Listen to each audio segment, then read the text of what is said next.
The project that we worked during this semester-long internship is the design of solar electric bike using the bicycle. The main objective of choosing this as a project is to address the pressing issues of global warming and rising fuel prices in India by promoting the sustainable transportation.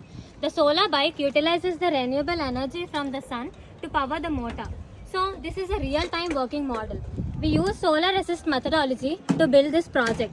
The components used for building the project includes the controller.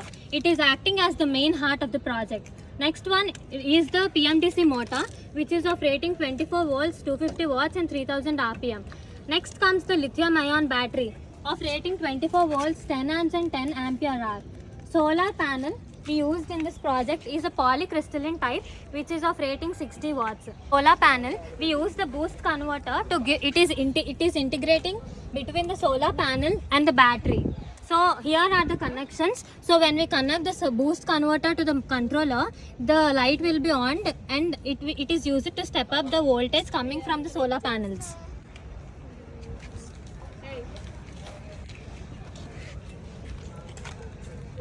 Next is the throttle.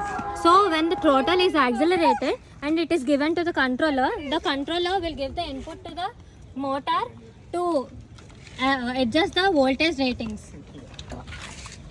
And battery, the lithium ion battery has 2 ports. The first one is the charging port and second one is the XT60 wire. And the XT60 wire is being connected to the controller.